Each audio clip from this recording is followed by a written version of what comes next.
نعم. الحمد لله ثم الصلاة والسلام على من لا نبي بعده محمد صلى الله عليه wasallam. Tunashukuru Allah subhanahu wa ta'ala. Hapa tuna swala ambalo kidogo alilolileta muulizaji, naona amelitoa kwenye mitandao ya kijamii kuhusikana na neno mshangazi. Naona ni neno ambalo lilitokea katika nasaha ya shekhe wetu Sheikh Muharram Ziwanda, Allah muhifadhi. Nami nimeulizwa swala hilo kuhusikana na kulileta katika masala ya kidini. Kwanza ningeomba tufuate ile video aliyokuwa akizungumza shekhe wetu, mwalimu wetu Sheikh Muharram Ziwanda, Allah muhifadhi popote alipo. Tukishafuata video ile tukapata yanayozungumzwa, basi sisi kama sisi tutamhukumu kwa yale ambayo aliyozungumza. Kwanza ufuate ama umsikilize, alafu ndio mhukumu. Kwa kweli kama mimi nimefuatilia kwa sababu ni mwalimu wangu, namfuatiliza sana. Lakini kwa hapa, kama mimi ningekuwa ni Sheikh Mziwanda, ningetaka radhi. Kwa sababu gani? Katika lugha yetu ya Kiswahili neno mshangazi sijaliona, japokuwa utaweza ukayapata katika maneno ya kihuni. Ukienda katika magengo, vijiwe vya wahuni, utawapata watu wakizungumza ya maneno,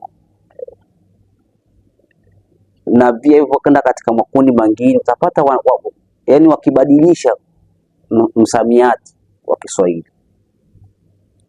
Baba unaitwa mbaba, dada unaitwa mdada, babu unaitwa mbabu.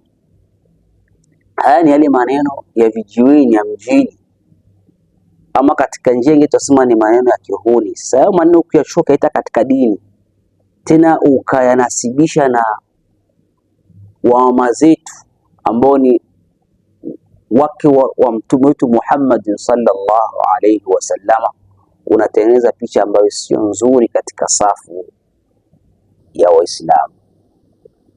Tukienda katika maana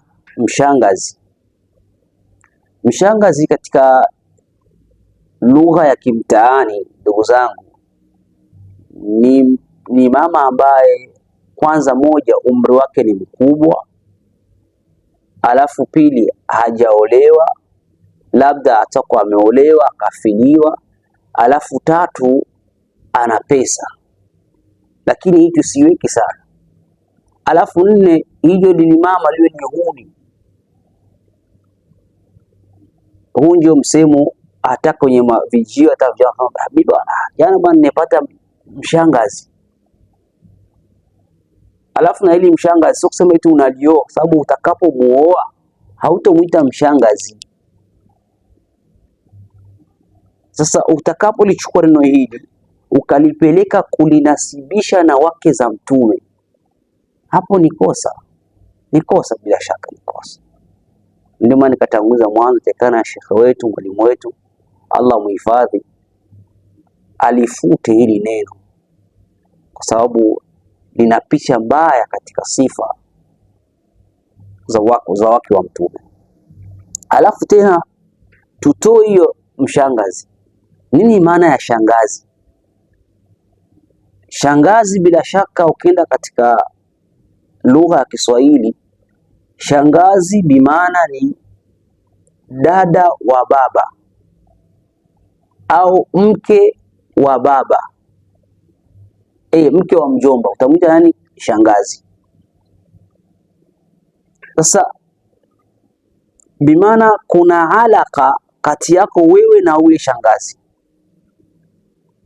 Sa vipi wewe tena ukaenda subhanallah, ukatumia neno ambalo mshangazi kwa mambo ambayo mambo ya uhuni, bimaana wewe unajamiana na shangazi yako, bimaana Mtume subhanallah, Allah hatuhifadhi sisi kuzungumza hivi. Angetumia neno lingine kwa ufasaha wake tunaomzania mwalimu wetu, lakini sio kutumia neno hili mshangazi. Wale ni mama zetu Sheikh, wale ni mama zetu, tutakana tuwe na neno ambalo tutakalolitoa liwe ni neno kwao la salama na kheri. Sasa kwa mimi kwa kweli sijafurahia hata kuzungumza, kwa sababu nimeuliza swala hilo na wala halina maana katika safu ya Kiswahili. Ni maneno tu ya vijana, maneno ya uhuni, maneno ambayo ukienda katika kamusi hayamo. Sasa kumbe tusishughuliki na hayo maneno ya mtandaoni. Kwa mimi tunamwombea dua Allah Sheikh wetu katika mtihani huu aliopata, Allah ampe ilhamu ya kuweza kutaraja na kuweza kulifuta hili neno, kwa sababu sote ni wanadamu, tunakosea na tunateleza.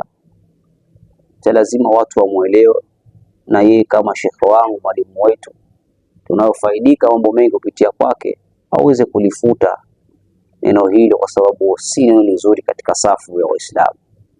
Nadhani kwa hapo nitakuwa nimekujibuni kwa ufasaha. Mengi mtayapata kwenye mitandao, wanajibu ya kujibu. Sisi tuendelee na masala yetu ya kuhusikana na kupokea mwezi mtukufu Ramadhani. Kwa mimi, kwa nasaha zangu ni hizo. Wassalamu alaikum warahmatullahi wabarakatuh.